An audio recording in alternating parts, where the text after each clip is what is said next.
ꯑꯍꯥꯟꯕꯗ ꯃꯔꯨꯑꯣꯏꯕ ꯄꯥꯎ ꯑꯃꯨꯛꯀꯣꯟꯅ ꯁꯤꯟꯗꯨꯅ ꯀꯨꯟꯅꯤꯄꯥꯟ ꯁꯨꯕ ꯃꯅꯤꯄꯨꯔ ꯏꯟꯇꯤꯒ꯭ꯔꯤꯇꯤ ꯗꯦꯒꯤ ꯊꯧꯔꯝ ꯄꯥꯡꯊꯣꯛꯈ꯭ꯔꯦ ꯃꯅꯤꯄꯨꯔ ꯃꯁꯦ ꯇꯥꯟꯅ ꯊꯨꯒꯥꯏꯅꯕ ꯏꯟꯗꯤꯌꯥꯒꯤ ꯐꯣꯔꯝ ꯌꯦꯜꯍꯧꯃꯤꯁꯤꯡꯅ ꯊꯦꯡꯅꯃꯤꯟꯅꯁꯤ ꯍꯥꯏꯅ ꯅꯟꯗꯣ ꯂꯨꯋꯥꯡꯅ ꯐꯣꯡꯗꯣꯔꯛꯂꯤ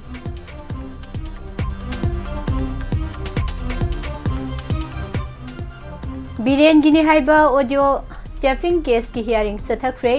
ꯐꯣꯔꯦꯟꯁꯤꯛ ꯔꯤꯄꯣꯔꯠ ꯊꯤꯟꯊꯕꯒꯤ ꯃꯔꯝ ꯁꯨꯄ꯭रीम कोर्टना हंख्रे सिंगलाइपाक पुरंबा 407 की तता अमा फगतले हारे ngamkhai sambal khariba iron pole taraga manga hurankhre ICS list lai harau bachanba matam sangkhigani haina minister na phongdorali RIMS Dental College na India ki oina top 2 tahare World Indigenous Day da miyamna saru yabi haina asang ka sarna phongdorali Diana thombada mama masa laikidre amadi afaba wakhalon jelabada da lamdam asidi tangdu laitaba hanjilakani haina governor na phongdokre khurumje Morning newspaper reading midyang tabiriba amadi tabiriba singbu pusparani laisrumna taram nausari maroiba paw sing miyamda sandom pishari Jharkhand ki hanagi chief minister Shibu Soren laikidabana maram oiraga mahakpu ikai khumnaba utpa oina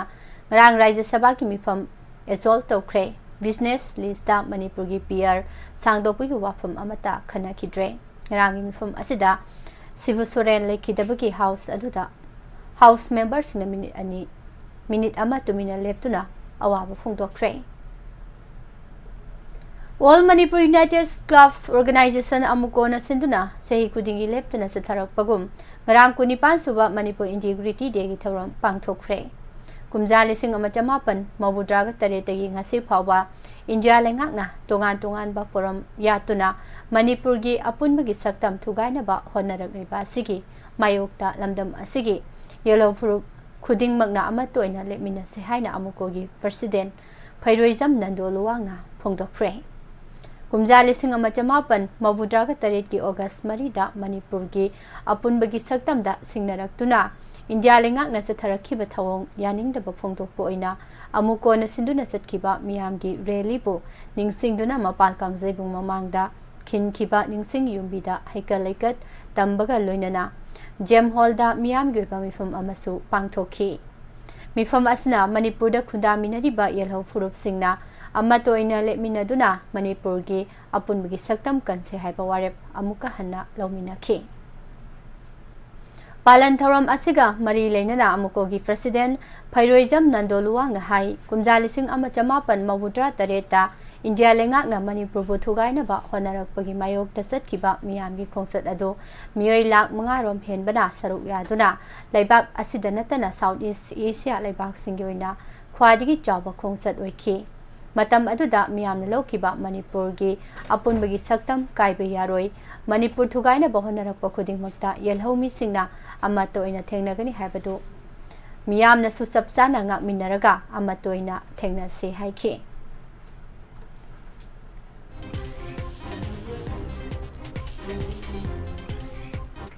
Housing Manipur da thokliba kanglup ki irang asi state asigi hanagi chief minister nongthombam biren insinduna thoanbani haina maral siraduna biren gini haiba audio taping thigatna bakuki organization for human right trust na tharakhiba case ki hearing ngarang Supreme Court ta sathakre Supreme Court ki Chief Justice Sanjeev Khanna amasung Justice Sanjoy Kumar ani ki division bench ta sathakhiba case hearing asida Supreme Court na case asiga mari leinana sahi asigi haukiba me thadagi en biren gini hariba audio taping adugi asengba achumba khangdoknaba fresh forensic science regulatory report FSL report pikhalaknaba khangan khrabasu tha ahum pharba phawba report pikhalakpada thinthariba karigino haina respondent gi council da hangkhre phamkiba Justice Sanjoy Kumar amasung Justice Satish Chandra Saramagi division bench asida petitioner gi council Prasan Bhusana nongthombam biren gini hariba audio taping gi leak oiraki ba record sing adugi report forensic science laboratory na pikhalaktaba audio asigi asengba chumba thidokpada thinthahalle tasengnamakti leak oirakiba audio asi sahi ama helabani haina kota thamki maduda respondent oriba solicitor general Tushar Mehta ki council na cheol anigi matam pibinana ba haizaki Justice Kumarna wafam sing asi taraba matungda kumjali sing ani kun mangagi meda court na forensics report pikhalakna ba order thoki bado tha ahum haukre tha ahum pharba phawba forensic science laboratory report pikhalak pangam dabagi maram karigino tasengna report asi forensic science laboratory dagi pikhalak tribara natroga pikhalak naba sem saduna pipeline da lairibra haibadu khanghalakadabani haina mari leineba singda khanghanki UNESCO Intangible Cultural Heritage ICS lista lai harauba chanba matam khara sangkigani lai harauba India ki national inventory list ki yankai subada lai haina Culture and Tourism Minister Gajendra Singh Segawatna pirakpa pakum amada phongtokre ngarang phangkiba Lok Sabha mifamda Manipur gi inner MP Dr Angomcha Bimol Apoijamna an star question oina lai harauba UNESCO gi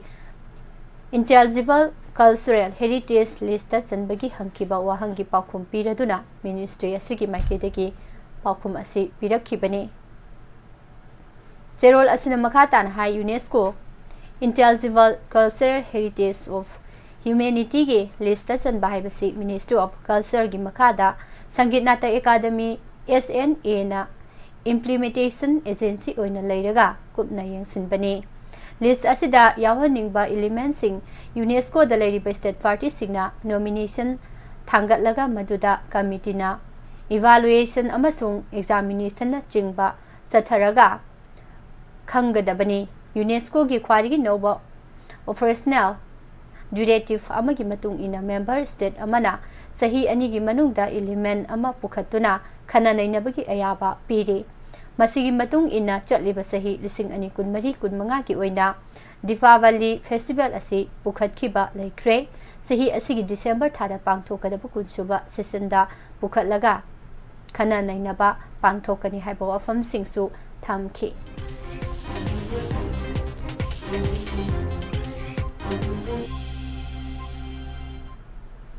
India amadi Myanmar ngamkhai gi lonaba morigi border pillar 77 mayada ngamkhai sambal khan na bidamak yungliba iron pole taraga manga tha sigani thangjnumita sakhang daba miyo singna kakthatlaga huran khre hairi police tagi phangba pauda iron pole asi kakthatuna sakhang daba singna huran khre haibiki pau asi more police station da pirakhibani madugi matung tarak poina more police station gi kampo amana mafam aduda hakthengnana satuna yengsilubada iron pole taramanga adu kakthatlaga huran khiba thengnakhibani haiba mafam asi Myanmar ga phawdok phawjin tawba yaba mafam ni hairi adubo housing maki oina di iron pole adu yongduna leiri fencing makti tawdri mafam asida Assam Rifles na numit khudingi patrolling tawduna duty taduna leipa mafam amasu oiri thawdo asi thizinana Batenopal district ki more police station na case ama lokhat khre hairi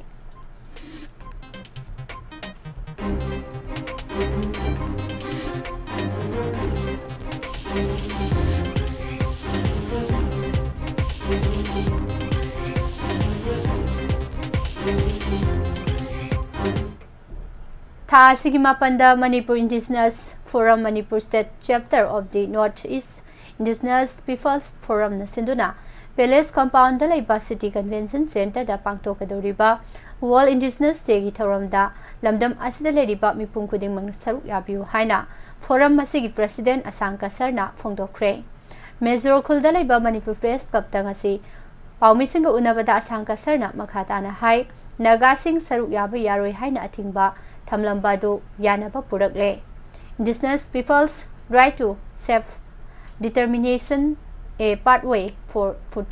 security and sovereignty haipatim da pangthokadoriba thoram asigi senaba mata yaudana mapung phana pangthoknaba sem saba loire Northeast Indigenous Peoples Forum na singadoriba thoram asida yellow furup khudingmak saruk yaminasi ꯌꯦꯜꯍꯧꯃꯤꯁꯤꯡꯅ ꯊꯦꯡꯅꯔꯤꯕ ꯑꯋꯥꯕ ꯄꯦꯟꯗꯕꯁꯤꯡ ꯃꯥꯂꯦꯝꯒꯤ ꯊꯥꯛꯇ ꯄꯨꯈꯠꯅꯕ ꯍꯣꯠꯅꯒꯗꯧꯔꯤꯕ ꯊꯧꯔꯝ ꯑꯃꯅꯤ ꯍꯥꯏꯈꯤ꯫ Regional institute of medical sciences RIMS dental ꯀꯣꯂꯦꯖꯅ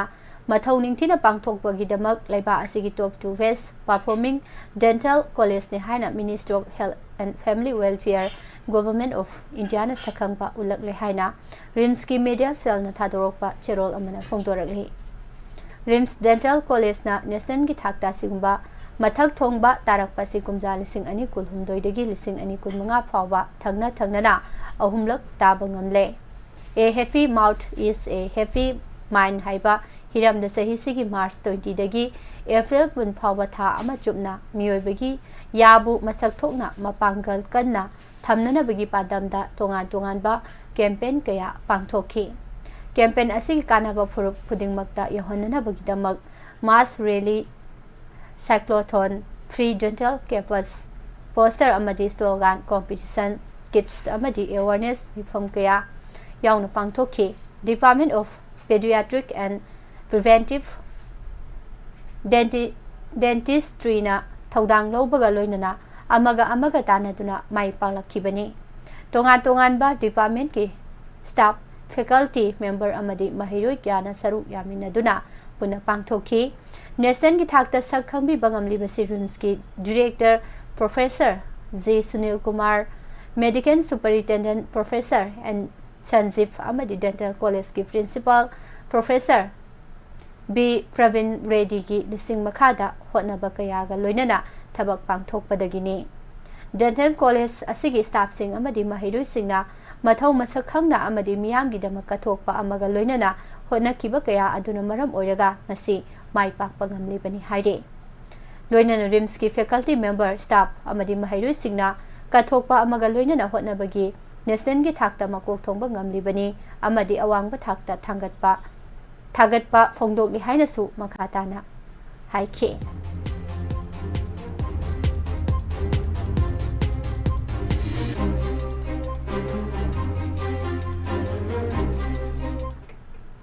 ꯉꯔꯥꯡ ꯑꯌꯨꯛ ꯄꯨꯡ 10:30 ꯇꯥꯔꯛꯄꯗ ꯊꯧꯕꯥꯜ ꯗꯤꯁꯇ꯭ꯔꯤꯛ ꯍꯣꯁꯄꯤꯇꯥꯜꯒꯤ ꯒꯦꯠ ꯃꯃꯥꯡꯗ ꯊꯣꯛꯈꯤꯕ ꯂꯝꯕꯤꯒꯤ ꯂꯥꯏꯕꯛ ꯊꯤꯕ ꯑꯦꯛꯁꯤꯗꯦꯟꯠ ꯑꯃꯗ ꯍꯣꯁꯄꯤꯇꯥꯜꯗ ꯂꯥꯌꯦꯡꯕ ꯂꯥꯛꯄ ꯃꯃꯥ ꯃꯆꯥ ꯂꯩꯈꯤꯗ꯭ꯔꯦ꯫ ꯂꯥꯏꯕꯛ ꯊꯤꯕ ꯊꯧꯗꯣꯛ ꯑꯁꯤꯗ ꯂꯩꯈꯤꯗ꯭ꯔꯕꯤ ꯃꯃꯥ ꯑꯁꯤꯒꯤ ꯃꯃꯤꯡ ꯁꯣꯏꯕꯝ ꯑꯣꯡꯕꯤ ꯄ꯭ꯔꯦꯃꯤꯂꯥ ꯗꯦꯕꯤ, ꯆꯍꯤ 94, ꯃꯄꯨꯔꯣꯏꯕ ꯑꯦꯁ. ꯃꯅꯤꯊꯣꯏ ꯑꯃꯗꯤ ꯃꯆꯥꯅꯨꯄꯥ ꯁꯣꯏꯕꯝ ꯑꯔꯖꯨꯜ, ꯆꯍꯤ 10ꯅꯤ, ꯊꯧꯕꯥꯜ ꯑꯆꯧꯕ ꯄꯥꯈꯪꯈꯣꯡ ꯂꯩꯔꯛꯇꯒꯤꯅꯤ ꯍꯥꯏꯔꯤ꯫ ꯃꯃꯥ ꯃꯆꯥ ꯑꯗꯨꯅ ꯗꯤꯁꯇ꯭ꯔꯤꯛ ꯍꯣꯁꯄꯤꯇꯥꯜꯒꯤ ꯗꯦꯟꯇꯦꯜ OPDꯗ ꯌꯥ ꯌꯦꯡꯂꯝꯂꯒ ꯃꯌꯨꯝꯗ ꯍꯟꯕꯒꯤ ꯊꯣꯛꯈꯤꯕꯗ ꯍꯣꯁꯄꯤꯇꯥꯜ ꯒꯦꯠ ꯃꯃꯥꯡꯗ ꯀꯥꯔ ꯑꯃꯅ ꯈꯦꯠꯂꯝꯕꯗꯒꯤ ꯍꯥꯏꯗꯣꯔꯛꯄꯗ ꯏꯁꯤꯡ ꯄꯨꯔꯒ ꯂꯥꯛꯄ ꯇꯥꯇꯥ DI ꯑꯃꯅ ꯊꯣꯝꯂꯛꯄꯗꯒꯤ ꯂꯩꯈꯤꯗꯕꯅꯤ꯫ ꯄꯨꯂꯤꯁꯇꯒꯤ ꯐꯪꯕ ꯄꯥꯎꯒꯤ ꯃꯇꯨꯡ ꯏꯟꯅ ꯂꯩꯈꯤꯗ꯭ꯔꯕ ꯄ꯭ꯔꯦꯃꯤꯂꯥ ꯑꯃꯁꯨꯡ ꯑꯔꯖꯨꯟ ꯀꯥꯏꯅꯦꯇꯤꯛ ꯍꯣꯟꯗꯥ ꯑꯃꯗ ꯂꯥꯛꯂꯒ ꯊꯧꯕꯥꯜ ꯗꯤꯁꯇ꯭ꯔꯤꯛ ꯍꯣꯁꯄꯤꯇꯥꯜ ꯒꯦꯠ ꯃꯄꯥꯗ ꯀ꯭ꯔꯣꯁꯤꯡ ꯇꯧꯕ ꯔꯣꯗ ꯗꯤꯚꯥꯏꯗꯔ ꯃꯄꯥꯗ ꯈꯥꯝꯂꯒ ꯂꯩꯔꯤꯉꯩꯗ ꯊꯧꯗꯣꯛ ꯑꯁꯤ ꯊꯣꯛꯈꯤꯕꯅꯤ꯫ ꯏꯝꯐꯥꯜ ꯂꯣꯝꯗꯒꯤ ꯀꯛꯆꯤꯡ ꯂꯣꯝꯗ ꯍꯥꯏꯊꯔꯛꯄ ꯄꯦꯛ ꯗ꯭ꯔꯤꯡꯀꯤꯡ ꯋꯥꯇꯔ ꯄꯨꯔꯛꯄ DI Tata registration number ASOIDC 4158 ꯑꯁꯤꯅ ꯃꯅꯤꯡꯂꯣꯝꯗꯒꯤ ꯊꯣꯝꯂꯛꯄꯅꯤ꯫ ꯂꯩꯈꯤꯗ꯭ꯔꯕ ꯃꯃꯥ ꯃꯆꯥ ꯑꯅꯤꯃꯛ DI ꯇꯥꯇꯥ ꯃꯈꯥ ꯇꯥꯕ ꯄꯥꯎ ꯄꯤꯖꯔꯤ꯫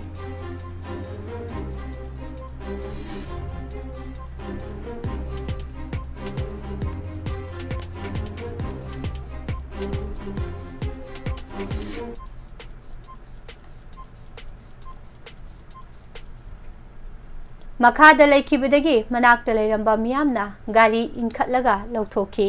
ꯊꯧꯗꯣꯛ ꯑꯗꯨꯗ ꯄ꯭ꯔꯦꯃꯤꯂꯥ ꯃꯐꯝ ꯑꯗꯨꯃꯛꯇꯗ ꯂꯩꯈꯤꯗ꯭ꯔꯦ, ꯑꯗꯨꯒ ꯃꯆꯥꯅꯨꯄꯥ ꯑꯔꯖꯨꯟꯅ ꯏꯝꯐꯥꯜꯒꯤ ꯔꯥꯖ ꯃꯦꯗꯤꯁꯤꯇꯤ ꯍꯣꯁꯄꯤꯇꯥꯜꯗ ꯄꯨꯈꯠꯄꯒꯤ ꯂꯝꯕꯤꯗ ꯂꯩꯈꯤꯗꯕꯅꯤ꯫ ꯂꯩꯈꯤꯗ꯭ꯔꯕ ꯃꯃꯥ ꯃꯆꯥ ꯑꯅꯤꯃꯛ ꯖꯦꯅꯤꯝꯁꯀꯤ ꯃꯣꯔꯒꯇ ꯄꯣꯁꯠꯃꯣꯔꯇꯦꯝꯒꯤꯗꯃꯛ ꯊꯝꯈ꯭ꯔꯦ ꯍꯥꯏꯔꯤ꯫ ꯊꯧꯗꯣꯛ ꯑꯁꯤꯒꯤ ꯃꯇꯥꯡꯗ ꯊꯧꯕꯥꯜ ꯄꯨꯂꯤꯁ ꯁ꯭ꯇꯦꯁꯟꯅ ꯀꯦꯁ ꯑꯃ ꯂꯧꯈꯠꯈꯤꯕꯒ ꯂꯣꯏꯅꯅ ꯊꯧꯗꯣꯛ ꯑꯗꯨꯗ ꯆꯦꯟꯅꯔꯤꯕ DI ꯇꯥꯇꯥ ꯑꯃꯗꯤ ꯗ꯭ꯔꯥꯏꯚꯔ ꯐꯥꯔꯦ꯫ ꯑꯁꯤꯕ ꯍꯛꯆꯥꯡ ꯄꯣꯁꯠꯃꯣꯔꯇꯦꯝ ꯇꯧꯔꯕ ꯃꯇꯨꯡ ꯉꯁꯤ ꯗꯦꯜꯂꯤꯗ ꯃꯍꯩ ꯇꯝꯗꯨꯅ ꯂꯩꯔꯤꯕ ꯃꯆꯥꯅꯨꯄꯥ ꯑꯍꯟ ꯊꯣꯛꯂꯛꯂꯕ ꯃꯇꯨꯡꯗ ꯂꯧꯔꯒꯅꯤ ꯍꯥꯏꯔꯤ꯫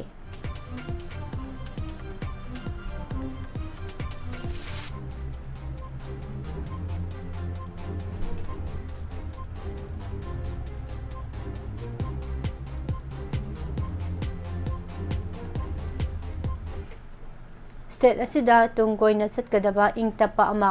पुरकनब होनबदा अखोई खुदिमकी थौदांग लैरिबा कांगलम फुरुपसिंगना अमना अमबो फै फते हाइना हुनबगी थबक तोक्लसी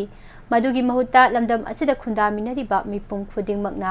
अफबा वाखलोन चेलबतदा लमदम असिदा तंगतु लैताबा हंजिलकनी हाइना मणिपुर की गवर्नर अजय कुमार भलाना फोंदोक्रे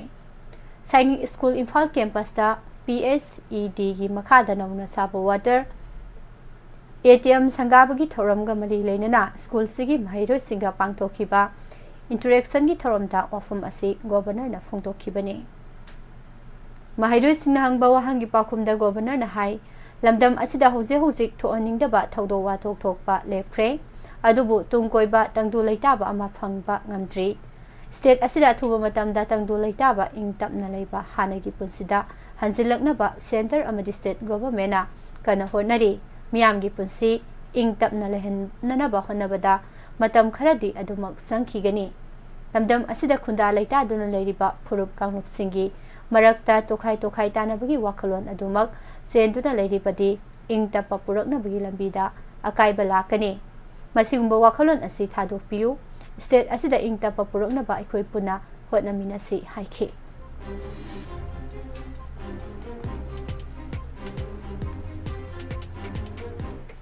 कांगलोन काइन सिंगलैपाक पोतुना पुरकपा 407 तता गाड़ी अम्बा फॉरेस्ट डिपार्टमेंट की स्टाफ सिंगना फागतख्रे गाड़ी असिगु रजिस्ट्रेशन नंबर AS11 EC0623 नि हाइरे फॉरेस्ट डिपार्टमेंट की फंगबा पाउन हाई हानदगी हौना संगसिलकपा ड्राइव के मनुसना थबाल फॉरेस्ट डिवीजन की DFO L जिसिली की मखाताबा पाउ पिसरे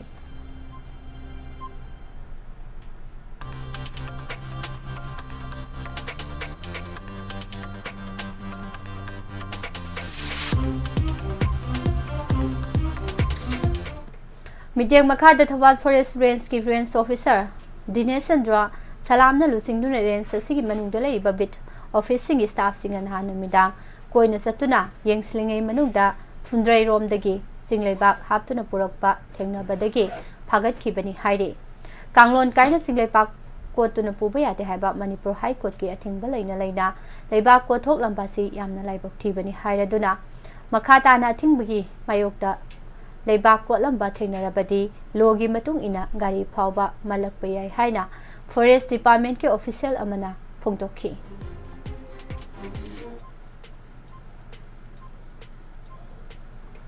थबाल डिस्ट्रिक्ट की मनुसना लैबा पेची खुनगी संजाबुंग ओइरंबा मफम अमदा मियोई अनिना लोना मसागी पता तासिलंबदु लेंगा की मरी लेनबसिंगना थिगतपिदुना अचुंबा वायल सथबीबा अमदी मियोई अनि असिगी पता ककपीरखिबबो पेची खुनगी मियामना अपेनबो वाफम फोंदोक्फ्रे पेची यूथ डेवलपमेंट क्लब ता पाउगी मिफम अमा पांगथोकलदुना क्लब असिगी सेक्रेटरी पी देवी गौराना हाई पेची खुनगी संजाबुंग असिदा लेकाइगी ओइबा वाटर सप्लाई स्कीम अमा साबा हौरकपा मतमदा संजाबुंग असिगी सरुक खरा हाइबदी पॉइंट 130 रोमगी जगा असि स्टेट एम्प्लॉई अमसुंग ओइरिबा टेलीकॉम डिपार्टमेंट की मखादा ASI ओइना लैरिबा पेची अवांग लेकाइदगी कैसाम वर्जेंद्रो अमदी BDF ओइरिबा युमना मुक्ता अनिना लोना पता तासिलमले हाइबसी खंगलकपनी मसिगी मायोक्ता लेकाइ मियामना मरी लेनबा लेंगा की डिपार्टमेंट सिंगदा वाकतुना लाखिबनी लेंगा मियाम यु वाकताबिदुना अचुंबा फिसार तौबिरकपा अमसुंग मखोय अनिगी पता ककपिखिबा असिगिदमक लेंगा की थौमिसिंग मरुइना लेंगा की सेटलमेंट की डायरेक्टर गोजेंद्रो DC थौबाल हनाकामै SDO थौबाल रंजिता अमदी रेवेन्यू डिपार्टमेंट की स्टाफ पुमनमकबु पेची खुलगी क्लब विलेज अथॉरिटी अमदी मैरा पाइबिसिंगना ngमखै लेतना थागतपा फोंदोकले हाइबा वाफम फोंदोरखि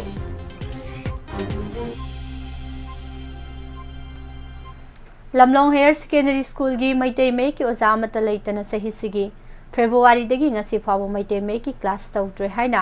स्कूल असिदा तमलिबा महैरोय सिंगना फोंदोक्ख्रे स्कूल असिदा तमलिबा महैरोय सिंगना स्कूल ममांग मक्तदा ngarang sanction की बखोंजंग अमगा मरी लेनना महैरोय अमना हाई स्कूल असिदा सब्जेक्ट खुदिकमकी ओजा अयामबना वाटलगा लेरे मैतै मे की ओइना ओजा अनि लेरमी अदुबु थबक्तगी पोथाखिबा अमना सही सिगी फेब्रुवारी दगी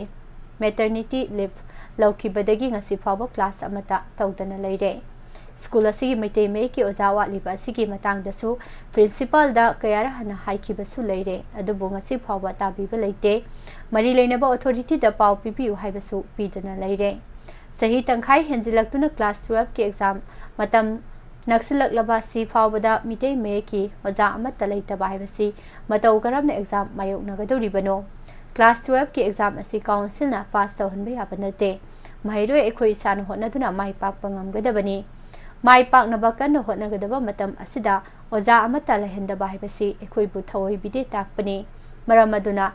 ꯏꯝꯐꯥꯜ ꯃꯌꯣꯜꯗ ꯂꯩꯔꯤꯕ ꯂꯩꯉꯥꯛꯀꯤ ꯂꯝꯂꯣꯡ ꯍꯥꯌꯔ ꯁꯦꯀꯦꯟꯗꯔꯤ ꯁ꯭ꯀꯨꯜꯗꯁꯨ ꯂꯩꯉꯥꯛ ꯑꯁꯤꯅ ꯃꯤꯠꯌꯦꯡ ꯆꯪꯕꯤꯌꯨ, ꯋꯥꯠꯂꯤꯕ ꯑꯣꯖꯥ ꯊꯨꯕ ꯃꯇꯝꯗ ꯊꯥꯕꯤꯔꯛꯎ, ꯂꯝꯂꯣꯡ ꯍꯥꯌꯔ ꯁꯦꯀꯦꯟꯗꯔꯤ ꯇꯝꯂꯤꯕ ꯃꯍꯩꯔꯣꯏꯁꯤꯡꯒꯤ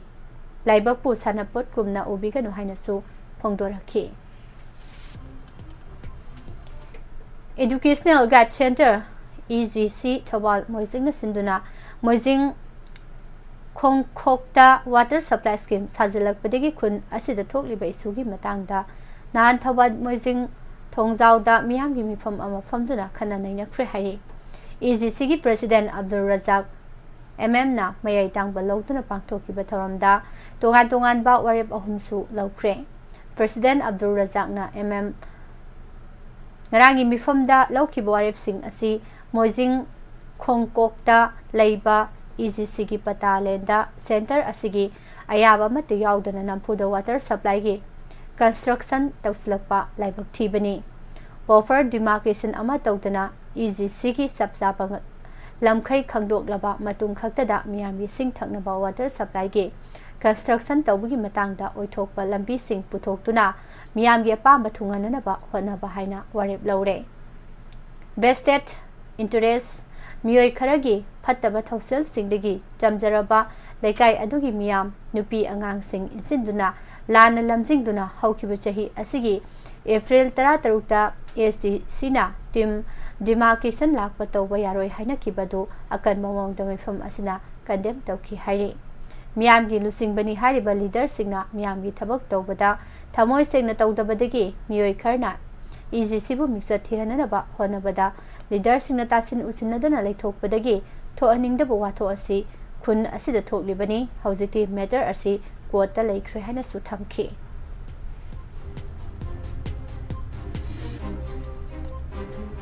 ꯂꯥꯟꯖꯦꯟꯅꯔꯤꯕ ꯃꯍꯩꯔꯣꯏꯁꯤꯡ 2023ꯗꯒꯤ ꯑꯦꯖꯨꯀꯦꯁꯟ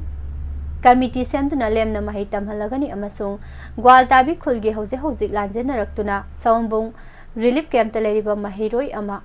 ꯔꯣꯍꯤꯅꯤ ꯀꯣꯂꯦꯖ ꯀꯩꯅꯥꯀꯨꯃꯥꯔꯤꯗ ꯏꯟꯖꯤꯅꯤꯌꯔꯤꯡ ꯇꯝꯕꯒꯤ ꯍꯣꯁꯇꯦꯜ ꯐꯤ ꯄꯨꯝꯅꯃꯛ ꯁꯥꯄꯝ ꯀꯪꯂꯩꯄꯥꯛꯅ ꯄꯨꯊꯣꯛꯂꯒꯅꯤ ꯍꯥꯏꯅ ꯐꯣꯡꯗꯣꯛꯈ꯭ꯔꯦ꯫ ꯋꯥꯐꯝ ꯑꯁꯤ ꯉꯔꯥꯡ ꯏꯝꯐꯥꯜ ꯏꯁ ꯂꯝꯂꯥꯏ ꯀꯦꯟꯗ꯭ꯔꯒꯤ ꯃꯅꯨꯡ ꯆꯟꯅ ꯂꯩꯔꯤꯕ ꯁꯑꯣꯝꯕꯨꯡ ꯔꯤꯂꯤꯐ ꯀꯦꯝꯞꯇ ꯒ꯭ꯋꯥꯜꯇꯥꯕꯤ ꯈꯨꯜꯒꯤ ꯂꯥꯟꯖꯦꯟꯅꯔꯛꯇꯨꯅ ꯍꯧꯖꯤꯛ ꯁꯑꯣꯝꯕꯨꯡ ꯔꯤꯂꯤꯐ ꯀꯦꯝꯞꯇ ꯂꯩꯔꯤꯕ ꯈꯨꯟꯖꯥꯁꯤꯡꯒ ꯄꯨꯟꯅ ꯐꯝꯃꯤꯟꯅꯗꯨꯅ ꯃꯤꯐꯝ ꯑꯃ ꯄꯥꯡꯊꯣꯛꯂꯕ ꯇꯨꯡꯗ ꯐꯣꯡꯗꯣꯛꯈꯤꯕꯅꯤ꯫ ꯃꯍꯥꯛꯅ ꯃꯈꯥ ꯇꯥꯅ ꯍꯥꯏ ꯍꯟꯗꯛ ꯃꯅꯤꯄꯨꯔꯗ ꯊꯣꯛꯂꯤꯕ ꯏꯔꯥꯡ ꯑꯁꯤꯅ ꯃꯔꯝ ꯑꯣꯏꯔꯒ ꯂꯝꯂꯥꯏ ꯑꯦꯁꯤꯒꯤ ꯈꯨꯠꯇꯥꯛ ꯂꯥꯠꯁꯤꯗꯨꯅ ꯂꯩꯔꯤꯕ ꯒ꯭ꯋꯥꯜꯇꯥꯕꯤ ꯈꯨꯜꯒꯤ ꯍꯧꯖꯤꯛ ꯁꯑꯣꯝꯕꯨꯡ ꯑꯃꯗꯤ ꯅꯣꯉꯥꯗ ꯔꯤꯂꯤꯐ ꯀꯦꯝꯞ ꯑꯅꯤꯗ ꯂꯩꯔꯤ꯫ ꯈꯨꯜ ꯑꯁꯤꯗ ꯂꯩꯉꯥꯛꯀꯤ ꯊꯕꯛ ꯇꯧꯕ ꯃꯤꯑꯣꯏ ꯑꯅꯤꯈꯛ ꯂꯩ꯫ ꯃꯈꯣꯏꯁꯤꯡ ꯑꯁꯤꯁꯨ ꯃꯌꯨꯝ ꯄꯥꯜꯂꯛꯄ ꯉꯥꯛꯇꯅꯤ꯫ ꯂꯥꯏꯕꯛ ꯐꯕꯗꯒꯤ ꯒ꯭ꯋꯥꯜꯇꯥꯕꯤ ꯈꯨꯜꯒꯤ ꯃꯍꯩꯔꯣꯏ ꯑꯃ ꯔꯣꯍꯤꯅꯤ ꯀꯣꯂꯦꯖ ꯀꯩꯅꯥꯀꯨꯃꯥꯔꯤꯗ ꯏꯟꯖꯤꯅꯤꯌꯔꯤꯡ ꯇꯝꯕ ꯆꯠꯀꯅꯤ ꯍꯥꯏꯕꯗꯒꯤ ꯃꯤꯇꯤꯡ ꯑꯃ ꯄꯥꯡꯊꯣꯛꯂꯒ ꯃꯍꯩꯔꯣꯏ ꯑꯁꯤꯒꯤ ꯊꯥ 3ꯀꯤ ꯍꯣꯁꯇꯦꯜ ꯐꯤ ꯃꯍꯥꯛꯀꯤ ꯃꯥꯏꯀꯩꯗꯒꯤ ꯄꯤꯖꯕ ꯍꯧꯕꯅꯤ ꯍꯥꯏꯈꯤ꯫ ꯃꯈꯥ ꯇꯥꯅ ꯂꯥꯟꯖꯦꯟꯗꯨꯅ ꯂꯩꯔꯤꯕ ꯒ꯭ꯋꯥꯜꯇꯥꯕꯤ ꯈꯨꯜꯒꯤ ꯑꯣꯏꯕ ꯏꯖꯨꯀꯦꯁꯟ ꯀꯃꯤꯇꯤ ꯑꯃ ꯁꯦꯝꯂꯒ ꯂꯥꯟꯖꯦꯟꯅꯔꯛꯂꯤꯕ ꯃꯍꯩꯔꯣꯏꯁꯤꯡ 2023ꯀꯤ ꯑꯦꯀꯥꯗꯃꯤꯛ ꯁꯦꯁꯟꯗꯒꯤ ꯂꯦꯝꯅ ꯃꯍꯩ ꯇꯝꯍꯜꯂꯒꯅꯤ꯫ ꯂꯥꯟꯖꯦꯟꯅꯔꯛꯂꯕ ꯏꯃꯨꯡꯁꯤꯡꯗ ꯃꯆꯥ ꯂꯥꯏꯔꯤꯛ ꯇꯝꯕꯒꯤ ꯑꯋꯥꯕ ꯑꯃꯠꯇ ꯂꯩꯍꯜꯂꯔꯣꯏ, ꯑꯋꯥꯕ ꯄꯣꯠꯂꯨꯝ ꯑꯁꯤ ꯃꯍꯥꯛꯅ ꯄꯨꯔꯒꯅꯤ ꯍꯥꯏꯕ ꯋꯥꯐꯝꯁꯨ ꯊꯝꯈꯤ꯫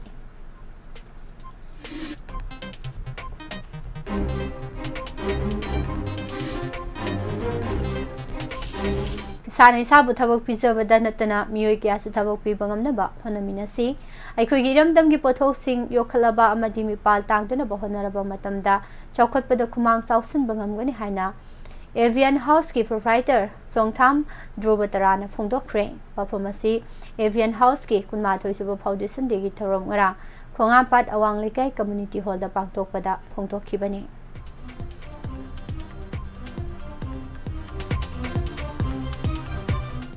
Kansipurda leiba Island Hospital na sinduna Nation Bond and Joint Day gi thawram ngarang hospital asigi auditorium hall da pangthokre haire.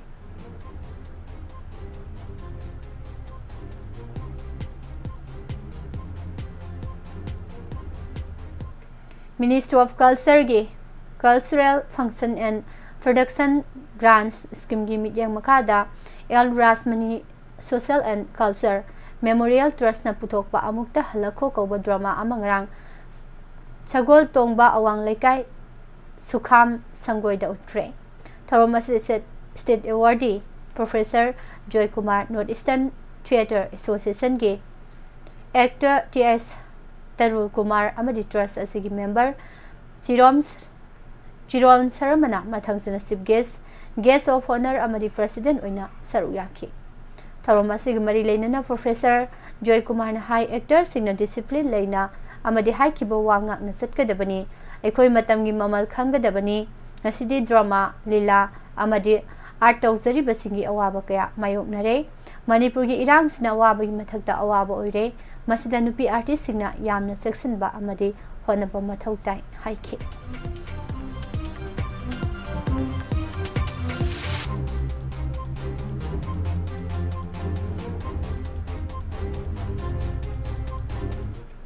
School karakpa sahi nauri binupi masa amadana taisa daba picture usiluba miyo ema Manipur police na phagat khre. Phagalaba miyo si wangkhai Mayur lerak masindagi thongamba kaisam sahi kulumdoini mahak victim gi imung manung gi miyo singa complaint ama police ta thangalakpadagi phagat khibani. Thawdo si nupi masa dun Imphal West gi uripok Maikai rom de school lakpada thongamba na nupi masa du ta khamlaga yengbada nungaitaba na taisa daba picture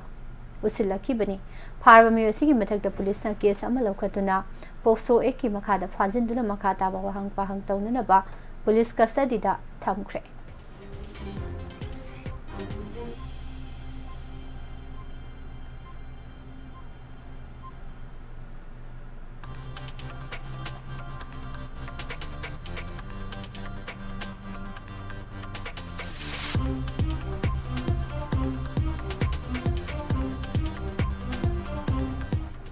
Makadarakpada mapalamgi uiba pausing picture.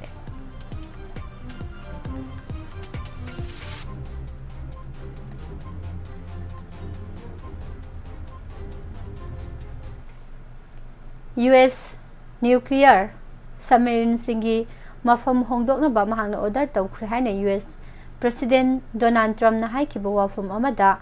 Kremlin gi ahanba pakumda nuclear gi wajaw ngangbada mi khudimang na yamna section gadabani haina phongtokkhre. Hanagi intelligence agency singi makok sing yauna Thabaktagi pothakraba Israeli security officials sakayana Gaza da tholiba war asi loisinaba makhoi masagi government aduda sapo pinunaba US President Donald Trump da appeal tawkhre.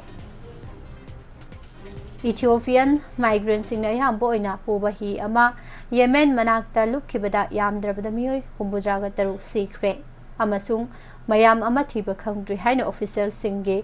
pawgi agency AFP da phongdorakre.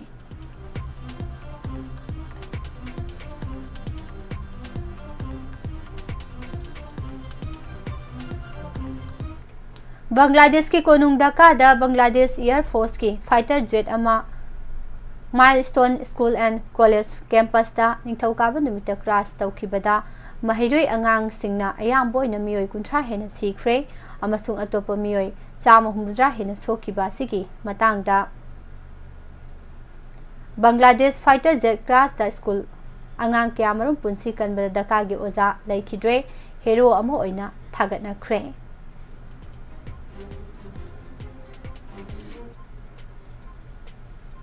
Mahiroi sing adugi punsi kanana bohanabada Maherel Chaudhary kaubi masai se Niputaru Surabi school oza asi laikidabani sakliba mahi marak adudagi mahiroi kya angang kya marum mathauna phana kankibagi damak mahakpo miyam pumbana hero ama oina thagatna khre.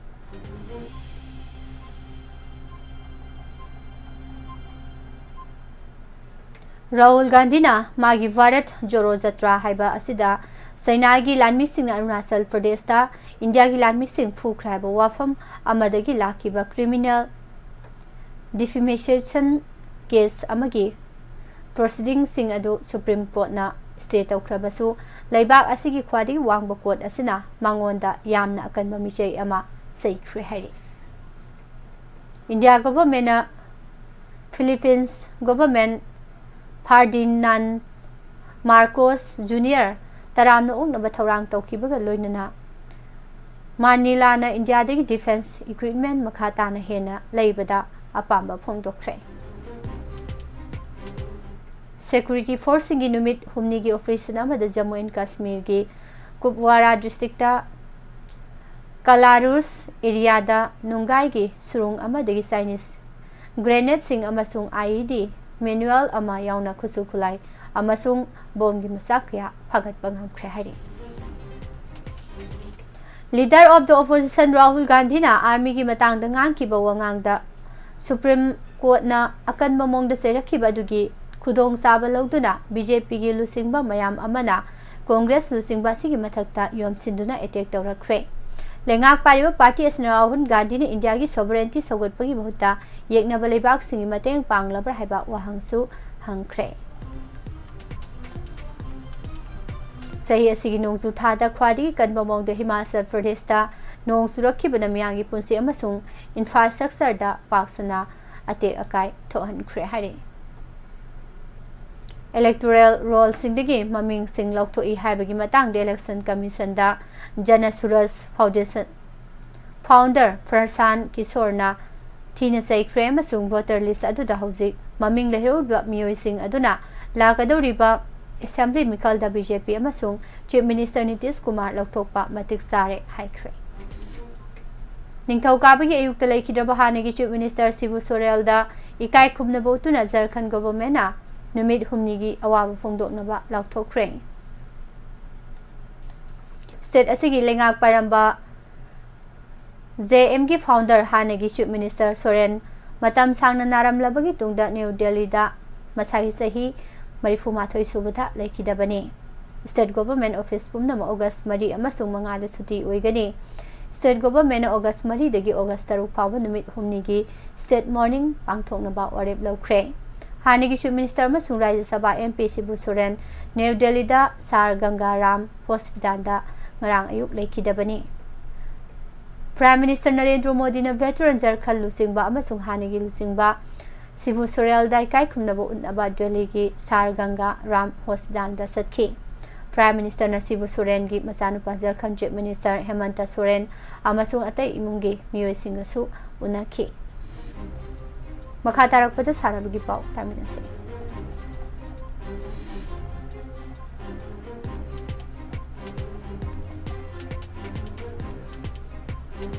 India Tour of England listing ani kun mga gi manung sana London gi Kennington Oven da July 18 dagi sanarakhiba mga suba amasung aroiba test match da India gi bowler sing utkiba phajaba performance na yumbu England bu subna gi run taruk ta maithiba piduna series ani da manaraga loisinkhre India na ngrang England bu subna gi run taruk ta maithiba pidam basi test cricket ki puwari da khwari gi nakna na mai pakpa oide mai pakki basina match mangagi series asi ani da manaki Indian pacer Mohammad Siraj na aroiba minute wicket ahum lawduna England na run 30 mga lawduna mai pakpugi laikiba target adu kaihanki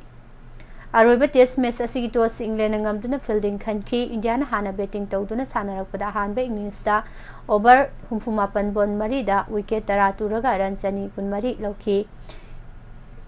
England na makoi gi ahanba innings da wicket 10 turaga run chani 93 lawduna India dagi run kunga humdoi mangzel thaki India gi ani sube innings da opener sanarakpada over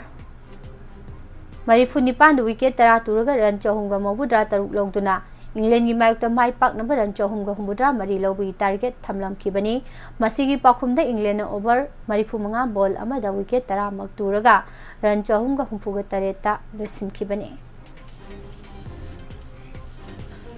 India की bowling Mohammad Siraj wicket मंगा लौदुना माई पाकपद चौब थौदांग लौखी प्रसिद्ध कृष्णना wicket मरी अदुगा आकाशदीपना wicket अमा लौखी player of the match Indian bowler Mohammed सिराजना ताकी अदुगा प्लेयर ऑफ द सीरीज ना इंडिया की कैप्टन सुमाल गिल अमसुंग इंग्लैंड की हैरी ब्रुक पुन्ना तामिनाखी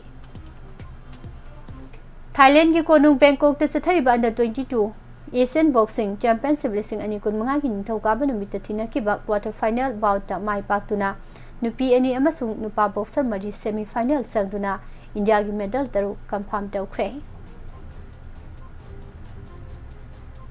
इंडिया की मकोक थोंगबा शूटर सिंगना 13 सुबह एशियन शूटिंग चैंपियनशिप लिसिंग अनि कुनमंगा फाजबा परफॉर्मेंस उन्ननबा निथौकाबा नुमितगी हौदुना न्यू दिल्ली की doctor Karni Singh shooting range दा प्रिपरेटरी कैंप पांगथोकबा हौख्रे चैंपियनशिप असी अगस्त 13 तगी 19 फावबा कजाखस्तान के सिमकेंटा पांगथोकदबनी चैंपियनशिप असिदमा इंडियाना अपुनबा शूटर 132 थागनी मखोई सिंह असी ओलंपिक अमसुंग नन ओलंपिक कैटेगरी सिंह पिस्तौल राइफल अमसुंग शॉटगन इवेंट सिंगदा कम्पीट तौगनी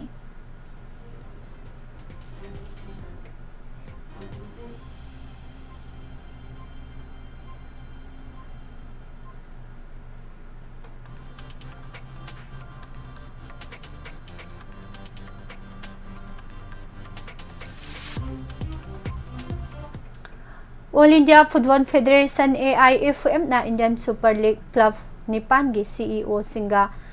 लाखलिबा सगोल से निमित्त न्यू दिल्ली दा उनदुना हौजिक इंडियन फुटबॉल दा लैरिबा इशू सिंग खनरगनी हाइख्रे Brazilian javelin thrower Luis Mauricio da सिल्वाना नोमाइज निमित्त पांगथोकिबा 2025 Brazilian athletics trophy the metre मौबुद्रा माथुई लंगदुना इंडिया की नीरज चोपड़ा की रिकॉर्ड थुगाइख्रे विंबलेडन चैंपियन पोलैंड की आइगा स्वाइटेक कनाडियन ओपन 2015 की नोमाइज नुमित सानखिबा WTA टेनिस टूर्नामेंट की मरीसुबा राउंड 18 सुबा रैंक लेरिबा डेनमार्क की क्लारा ताउसन की मकुता माइथी हौरे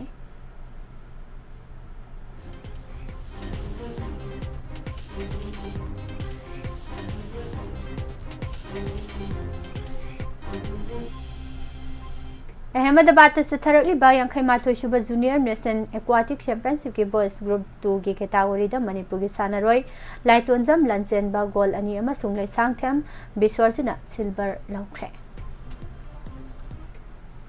district table tennis association Imphal west सिंधुना DM कॉलेज कैंपस के इंडोर स्टेडियम दा थासी 19 कुंथामाथोई फावबा 53 सुबह inter club and state open ranking table tennis championship 2015 पांगथोकलगनी हाइरी हॉकी इंडिया की मीडियम मखादा हॉकी आंध्र प्रदेश ना सिंधुना आंध्र प्रदेश के काकिदादा सथरिबा 15 सुबह hockey India junior women's national championship 2015 दा डिवीजन B की सानखिबदा मणिपुर हॉकी ना ले पुडुचेरी हॉकी बो 9 माइथिबा पीख्रे Manipuri midfielder Ravichandra Moirangthem Australian tour की हॉकी इंडिया निथौकाबा नुमित्त लाउथोकिबा मेंबर 12 साबा इंडिया की नुपा हॉकी स्क्वाड याउख्रे ऑस्ट्रेलियन टूर असिगी मनुसना इंडिया की टीम असना अगस्त 15 दि 19 फावबा पार्ट मैच मरी सानगदबनी मसिगी एक्सप्लोजर टूर असि राजगीर दा अगस्त 19 दगी हौगदोरिबा वर्ल्ड कप क्वालिफायर अमसु ओरिबा एशिया कप की मांगोइनना सेम साबगी मरोइबा अमा ओरिबने इंडिया की टीम असि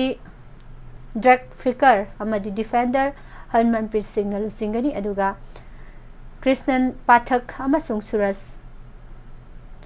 काकेराना गोलकीपर सिंह ओइरगनी हाइरे साम 53 सुबह एडिशन की इंडियन ऑयल डुरान कप की मणिपुर चैप्टर की ngaraang खुमलंपाक मेन स्टेडियम दा सानकिबा मैच रियल कश्मीर की जर्सी नंबर 63 निंगथौखोंगजम रोहेन की गोल न ट्राउ FC माइथिबा पीख्रे नुंथेल पुंग मरी दगी सानबा होखिबा मैच असिदा टीम अनि मगना कनबा मोंगदा हाइसिंगबसिंग पुथोकनतुना लंबा पानखी अहानबगी मिनिट 12 सेपदा रियल कश्मीर की Jersey number 9 mark Terekna ahanba goal sanduna mangsin than ki adubu draw na khut halaktuna minute kunga taruk satpada jersey number 9 Afridi bayamayum na handoktuna pansil amamamda mana hanki ahan bahap phawbugi manungda trawgi maikedi akan mamongda sanaki bagal loinana goal sanaba ba etekya sathaki adubu aremba taki nakal amaromdana real kashmir nasu trawgi attack sing adu mayok na bagal loinana makhoi nasu trawgi maikedi attack sathanana ba kana honaki adubu ahan bahap phawbudi goal amamamda laiki ansu bahap team anina yamna fazana sana bagal loinana mai pakta bayati haibagi akan bamongda sanaki Messi minute humfumari satpada real kashmir gi jersey number humfugataru Ningthau Khongjam Royal yamna fazarba shot ama traw gi goal post tamna kausinduna Kashmir gi ani suba amadi mai pakwi goal adu sankibani traw gi mai ke jersey number 15 Sitaljit Atom ani suba yellow card phangbadagi match tagi mapan thoke traw gi mai ke damakoi sanaroi ama walabasu akan bamong da sanakrabasu makoi gi sothariba goal handok nana bohanabada awaba oiki apipa matam phawa traw gi mai ke dagi ahenba goal Hasin bangam ki dabadagi real kashmir gi makuta ani amada maithiba nang hauki tha asigi tareta neroka fc amasung indian navy sanaragani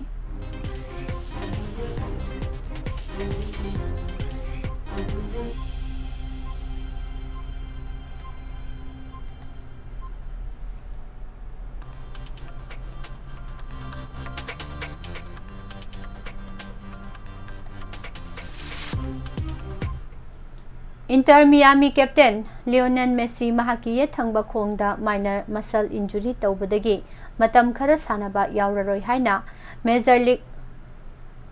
Soccer side asina lauthokre Dr. BC Roy Trophy Junior Boys ta saru yaruba duga winner oiraklaba ngaikhong khulendagi khwairakpam bisesna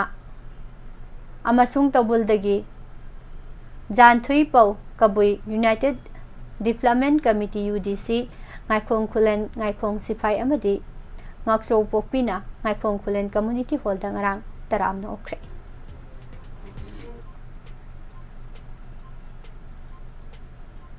Punsiai Badminton Training Center na sinduna tha sigi tarama thoidagi horaga sahi taramanga makhagi nupa macha amasung nupi macha singi oiba tha ahumgi free basic Badminton coaching camp Uripo Khuman Them Laikai da leiba Imphal Western Club ki Punsiai Badminton Training Center da pangthoklagani haire amadi Bruno Fernandes na score ama tawkiba amasung assist amaga tawduna nomais numita sanakiba match da Manchester United Everton ga Pansil ani da draw satlaga Premier League Summer Series title laukre losilakpada maroiba paum hana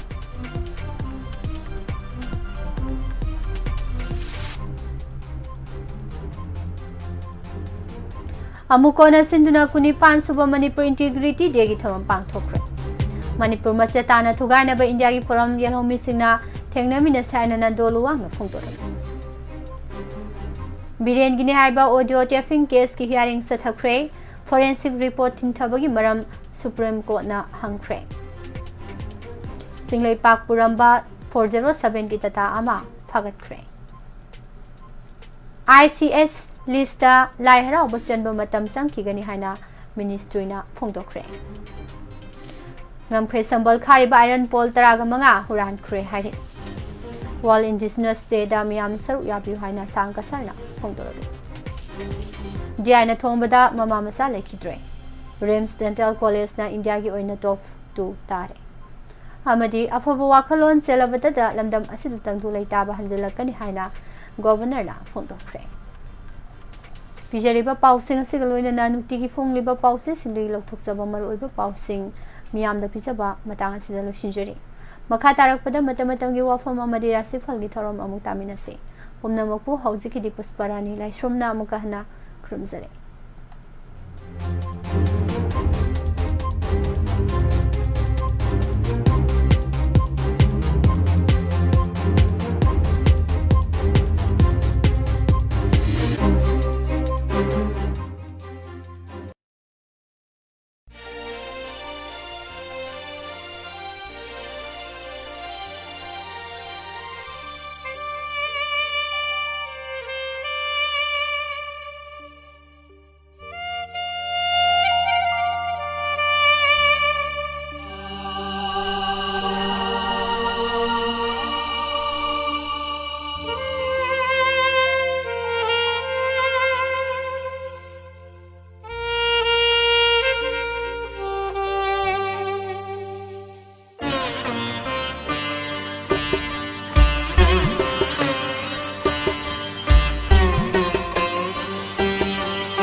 Mijeng tabiriba madi tabiriba singbo nirmala thangjamna amuka hanna taram nokchari ikoknona kurumjari. Buduna lakchariba si matam gi wafam amadi RASHHI gi thoramni. Sanalebak editorial kalamdagi lokachaba matam gi wafamda horticulture gi potoksing mapalda thadorakpa. Manipur si picture basu mamangai dagi state sida fangliba agriculture horticulture gi yauna makhal khuding maki potoksing asi mahaulei magun cheli. Masigumna Manipur gi maramda khangjaba state siga tona tinanaba sagonanaba mioi cha kyanadi lamdam asida fangliba makhal khuding maki posaksing asi pamna leinaduna amadi sizinaduna lakli. Manipur da lairiba amadi state siga mari leinaba malemgi mafam kyada khunda laitaduna lairiba mioi kyanadi Manipur da fangliba pothok khuding maki mahau magun fajaba amadi hakchangda kanabasing madu mayek sengna khangnei. State sigi ukrul gi Sirakong da fangliba morok state sigi mafam kya da fangliba u morok ngari na chingba chingmai yauna Manipur gi mafam kya da fangliba kihom makhal kya gi maitei cheng chakhau amadi nga makhal singi mahau miyamna chakna sonaribani tasengna makti Manipur da fangliba agriculture amasung horticulture gi pothoksing asi malem gi atei mafam sing da fangliba singdagi mahau tonganba amadi medicinal Value mapung phana yauba ngaktani haiba yai. Khudam oina hairabada state sida fangliba perukpu oirabasu tharo thambal, thambau thamchet, yelang kekngoi, nakopi, usoi, yongchak, morok, morok, kihomna chingwasing asi mahaulei. Magun chenba ngaktani hena nungai ribadi hairiba potoksing asi miyoibagi hakchang sokningai oidaba mawongda pothoknarak libasini.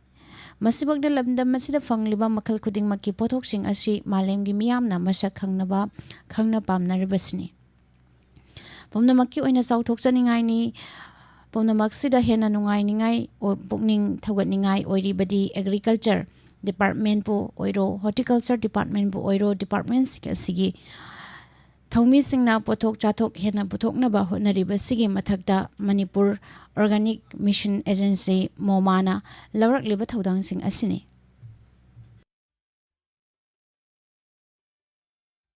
Imphal East District ki Chanjen Thongda leiba Manipur Organic Mission Agency na mapung oina state sigi horticulture gi pothok singbo malem gi oina miyamda yahonba thabak thausil kya paikhatuna lakli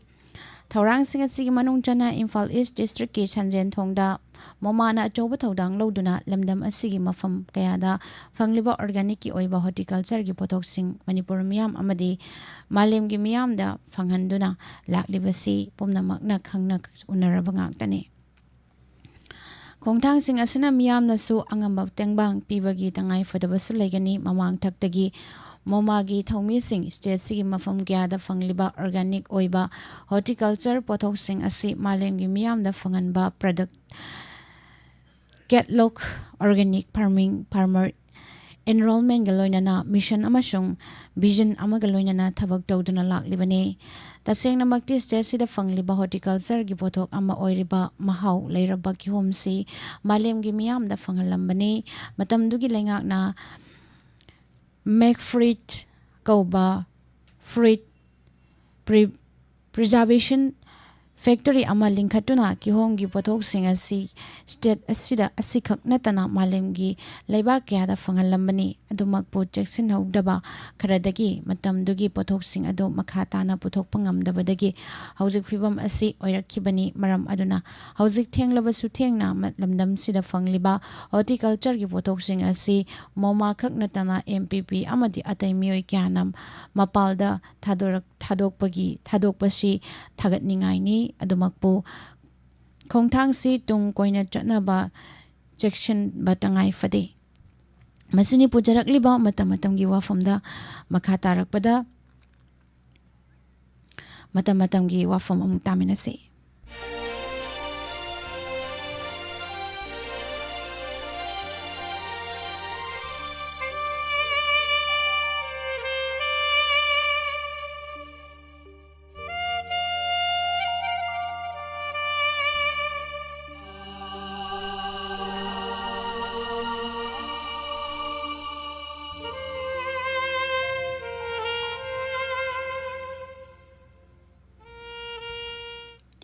RASHHI asibu ibirakpa ibo bisak ningthauza award Astro and PHAL meet Pauna Bazar Imphal ahanbada Mesh RASHHI chawkhatpa fagatpa thoram pangthokpa aigimi masing hengatpa changyang mai pakpa sak khangbiba hengatpa numitni santi leiragani pakhang leisabi singi oina matchanagani mairoi singi oina hotnaningani Bris RASHHI asauba khatnaningba loinaragani sel maram chadana chatlagani sokanba aranba taba numitni lam chatpa gari thawbadi hai singani pakhang leisabi singi oina muknagani mairoi singi oina wakhal fakchingani Mithun RASHHI da ingna tamna thabak pangthoknaba hotnajagani pot anauba leiba yagani lol manadaba singna chanbiragani luchingba singna nungsibiragani pakhang leisabi singi oina nungsinagani mairoi singi oina Lausing hengat lagani karkat RASHHI kalakpa yengsinba yamlagani tokai taganba aranba taba numitni jangjarakpa kangkhatluganu lam chatpa seksingani pakhang leisabi singgoina warongnagani mahiroi singoina wakhal fakchingani singha RASHHI da hakchang wakhal thabakta afaba numitni pangthokningba khara pangthoklagani changyengnabada mai pakpa sel fangba pot leiba yaba numitni pakhang leisabi singi oina wakhal managani mahiroi singi oina hotnaningani kanya RASHHI da Afaba miga loinagani khatnaningba warauba thengnaragani sel fangba chatpa tawragani thabak macha macha di pangthoklagani pakhang leisabi singi oina lau tawnagani mahiroi singoina wakhal leitaroi tola RASHHI charangna banungnangba luchsinna khanba numitni thabak kharadi pangthoklagani yengsinba kalakpa su leiragani migi mateng pangludaba fagani pakhang leisabi singi oina muknagani mahiroi singoina wakhal fakchingani Brisik RASHHI khudong chawa thengnaba pangthokningba pangthokpa marup mapam phagatpa mateng pibibe hengatpa changyengnabada mai pakpa numitni pakhang leisabi singi oina nungsinagani mahiroi singi oina hotnaningani Danu RASHHI pangthokpada luna thokpa pangthokpa marup mafam phagatpa arapa chatpa mitinaba kanaba thabakta mai pakpa singthabibada yawba numitni pakhang leisabi singi oina wakhal chanagani mahiroi singi oina lausing hengatlagani Makar RASHHI haisingna cheksina hotnajagani thabakti pangthoklagani sel fangba chatpa managani achobana chanbiragani sageni engthigani santi leiroi pakhang leisabi singi oina mat khenagani mahiroi singi oina wakhal changloi Kumbha RASHHI da asawbana mangjagani sel chatnanaba maramna helagani pakhang leis wakhal langani thabakti pangthoklagani lamlanba singna chanbiragani pakhang leisabi singi oina lau tawnagani mahiroi singi oina charangnagani Roibada mina RASHHI honajaman kanaba thabak pangthokpa mingchat hengatpa aigimi masing hengatpa changyengnabada mai pakpa pot leiba yaba numitni pakhang leisabi singi oina wakhal managani mahiroi singi oina budi chawkhatlagani masini pujarakliba matamatamgi WAPHAM RASHHI nungtigi fongliba pause singdagi lauthokjaba maroiba pau tabiriba amadi midyang tabiriba singbu nirmala thangjamna amuka hana khurumjari Seasonabio JU Pereira Harga tolaga lopam da saisin kibada til singu tungkoi na laksin mangamba hidak sangam ama chawba lopam gidama kilo 2 makhai khak chang nga hangoi tharoi mi charang na chingba amata sondana phau pambi bo mahaliba til adu tamak hat pangamba hidak lomi singi khwaidigi pharaba harga tolaga lopam da saisin kibada til singbu manghan bangabi Seasonabio JU Pereira Phangpham crop solution kaisampat amadi hidak yonpham sing Nungairabo Paujel Anisuba State Level Open Patriotic Song Competition 2025 Lakleba August ki tang 16 English singani kungamanga Thobal ningthau lainingthau lairembi sangle ningombam Thobal da pangthokjaragani Shinja langjariba Daningombam Ideal Youth Club Yawbini bisinga singasima registration tawbiu amadi form download tawchinbi akopa marol gidabak facebook.com/NIYC club natraga 7005